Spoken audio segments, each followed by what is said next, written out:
I have, I guess, two questions. I guess, well, the first one's not necessarily a question. It's kind of, I guess, what I'm experiencing and what I'm going through. I'm getting better as far as, using that focus and actually realizing afterwards as far as what's coming out of it. It's actually really exciting. It's actually cool to actually see the process happen. Yeah. And then one thing I noticed, it's easiest for me on the smaller things, I guess you can say, in the moment of something. And then my question is, can you ever want something so bad that you could actually convince yourself not to have it or doubt it? Those were perfect words that you chose for the point that you're trying to make. If you want something so bad that it hurts. Well, not hurts. I guess you could say, you lose a possibility, or you think that the possibility of it fades. There is nothing that you can want that the universe cannot find a way to deliver to you. Mm-hmm. So if your question is there anything that I could want that my desire for it is so strong that the desire itself is preventing me from having it?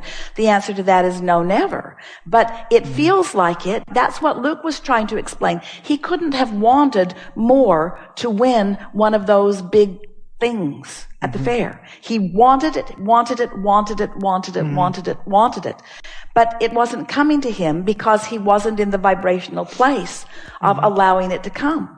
So when you start making the correlation between, you said just now, and we'd like you to describe a little more what you mean, things that are happening in the day. Basically, at work. I work in sales, and then one thing I noticed, like the way you start your day off, if I started off great with the right mindset, I guess a best way for me to explain it is by putting my emotions in check. If I keep them in check, having a good day, knowing things are going to happen, it happens. Like one experience. So we want to ask you, we'll hear your example because it's worth milking. Well, like one example, I work at automotive sales, and then it could be challenging because you could have the whole day it could be almost a waste of your time, per se. And then as you go on those ups and downs, there's one instance where I just basically pull myself aside from everything, with the competition at work, and then just focus on something. And then within literally 15 minutes, it happened. It is literal. And the universe is responding in real time. And it is responding to the vibrational frequency that you've got going. And once you know that and notice it and deliberately keep your emotions in check is a good way of saying make sure of what disc you're on and milking it and hold yourself there. And once you then begin to notice the correlation between those feelings and what's happening, everything is exactly that way. And there are not big things and small things in the sense that small things, yes, it happens, and big things, no, it doesn't happen. It's all about the expectation that you hold. Okay. In other words, most people, we commented on that a little bit ago, most people, they will allow themselves the things they don't care about so much, but the reason is because they're not offering the negative momentum about them, and the reason for that is they're not thinking about it so much. So does that mean, Abraham, is what you're saying to us is that as humans, we are thinking sloppily? Yes. Does that mean that the things that we want the most, we're thinking about the most, but we're thinking about them in a way that won't let them come? Yes. You're thinking about the absence of them, not the presence of them. Or you're thinking about what you've done wrong rather than what the universe is yielding to you. And you just have to sort it out. It's really an individual thing. Words don't teach. It's surprising that we offer so many. But when you get on this roll where you know what you know and we know you know, and you begin to deliberately be aware of how you're feeling and then watch what happens.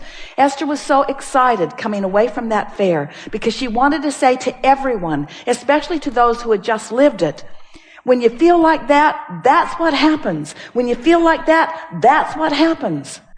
That's what happens. When you feel like that, that's what happens. So then the only question is, can I control how I feel? And the answer is yes. But then the next question is, are you willing to figure out how to control how you feel? Yeah. And you can do it. You get better and better and better and better at it. So what do you now know that makes it easier for you to apply this that you maybe didn't know before you got here today, or that you maybe didn't know before you've been hearing some of this stuff from us. What you now know is that the universe is responding to your vibration and that you have control over your vibration. Mm-hmm. What you don't know is how good you will be at it and how fast you will be, how good you will be at it. But you won't know that until you try it, you see. Mm-hmm. And so this is the most wonderful conversation in the world to have as a teacher, because there is no evidence to the contrary of what we teach. So once you begin to formulate it in your mind, and you've established, yes, I do want to feel good, and I do differentiate the difference between a thought that feels good and a thought that doesn't feel good, and I am willing to go for the thoughts that feel better, and I did notice momentum happening depending upon whatever thought I chose. Mm-hmm.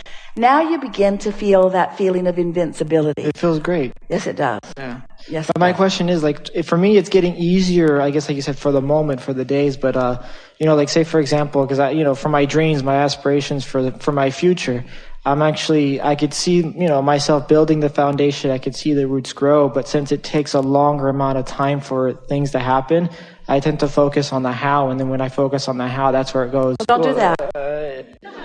And even the word future is a tripping point, because what you're doing in the differentiation that you're making in your mind is today, simpler, future, more difficult. So you just introduced more resistance to the idea of future. Okay. And there is no future. There's only right now. There is only right now. You see, if we can make this point with you, we're going to give it everything Esther's got, because if you can hear this, you'll have it all.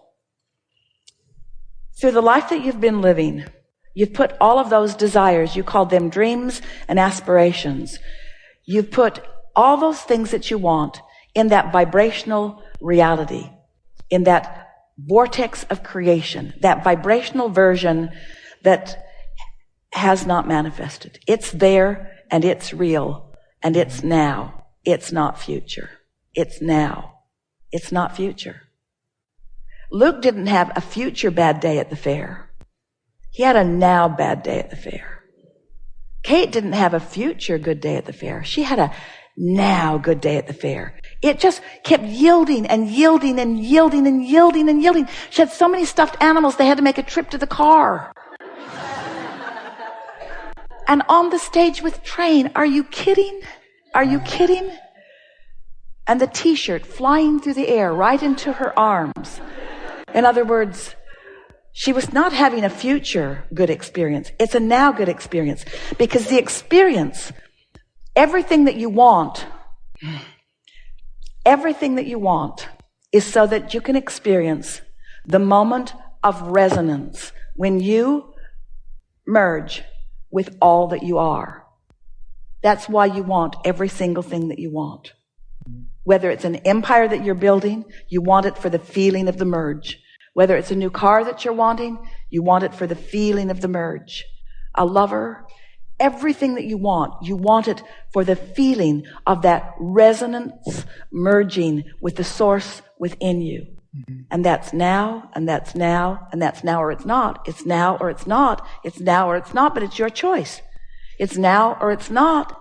Okay. So as you know that, and you reach for it now, and you accomplish it, and now, and you accomplish it, and now, and you accomplish it, then that feeling of invincibility isn't just about what's happening today, it's about what's happening forevermore. Then you just know things are always working out for me, and it doesn't matter what day it is, and it doesn't matter who I'm with, and it doesn't matter where I am, it doesn't matter how I'm going about it, nothing matters, because the universe has got all the components. The universe knows everything I want, because I put them one by one by one by one by one by one by one by one by one into my vortex of creation. And the source within me has gathered all of those things up, and law of attraction is bringing all of those cooperative components, and so that's all done. All I have to do is find somehow, some way to find the resonance with that high-flying source, and now that feeling of oneness is mine, that feeling of well-being is mine, that feeling of goodness and clarity is mine, and all of the trappings will come too, which I will notice and enjoy as they come.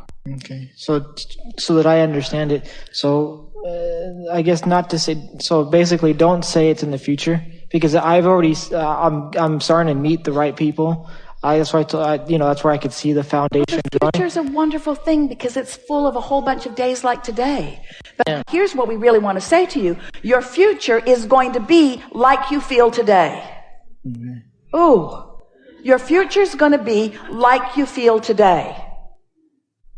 Your immediate future, your mid-range future, and your longer-range future. Because the way you feel today is likely going to be the way you're going to keep feeling today because momentum is going to keep perpetuating the way you feel today. Oh. So, I want to get up and I want to get off on the right foot. Yes, I want to get off on the right foot because the rest of this day depends on what I do now. Well, not all of the day, but what's immediately coming depends on what you're doing now, and then now, and then now, and then now, and then now. All of your power is right here and now. You got the power to choose this disc or this disc, this disc or this disc, this disc, any of these, you've got the power to choose it. Which one are you choosing? And if you let that be what matters, everything else will take care of itself because you filled your future full of all of the pieces that you've already put into your vortex. There's enough in your vortex to keep you busy for 20 or 30 lifetimes. That's quite a bit of future. That's quite a bit of future. What you're doing now. Ooh, that was a good statement, wasn't it? Your future is going to be full of what you're feeling right now. You see, it doesn't take much to be prophetic. Esther should have seen that windshield wiper ripping off her car coming. And when it came, it wasn't, oh, where did that come from? It was, well, that's a match. That's a perfect match. My future is before me and I can feel it now. But I have control over it because I can mold the way I feel with far less effort than the action that I've been applying to sort out the rightness and the wrongness of the world and defend my position. Mm-hmm. You see? Helpful? Plenty. And then my second question actually is how we were talking about earlier about how I'm starting to recognize and realize as far as the power that I have. I guess the feeling, I could always say, yeah, I have 100% credit, but it also feels like there's a backing of it. Can you explain that kind of power, that backing of it that helps me? The feeling of resources and support and help? Yeah, that's that support. It's if you can, I guess, go further on that. Well, you were source energy before you came into this physical body, and that source energy has been there for you ever since. Mm-hmm. And now you're in this physical body and you are sifting and asking, and every time you send off a rocket of desire, even though you're not a vibrational match to it, that momentum is then carried by the source within you. So everything that you have been becoming, the source within you has been maintaining the momentum of. And that momentum is that feeling of support and upliftment that you are talking about. Mm-hmm. So now the question is, are you in the vicinity of it? Are you a cooperative component? Are you in sync with it? Are you on the vibrational wavelength of it, you see? Mm-hmm. Because it's why we like that analogy of Esther's pond so much. That water had been clarified and was being offered back, but the clogged pipes were not allowing it to come. So that support, that empowerment, that clarity, that inspiration, that love, that knowing, that empowerment is always there for you, pushing right up against your valve. The question is, you got the valve closed or you got the valve open? Mm-hmm. The question is, what are you doing vibrationally, you see? Esther has been relating much more to this non-physical assistance since her husband Jerry made his transition into non-physical, because she can feel the preciseness of the attention relative to things that are important. She can feel that when she's tuned into that frequency, that clarity is not just the general clarity that she was accustomed to receiving from Abraham, but the precise clarity about the specific thing that she knows that he knows about. There is so much non-physical assistance in answer to every question that you've ever asked, available to you in this powerful now. It's part of the reason that we don't really want to encourage you to think too far in the future, because you've got everything that you could ever want pulsing to you and through you right now. Clarity about every single thing that you're open to right now. So really what this conversation is about is, how much am I open to? What am I open to?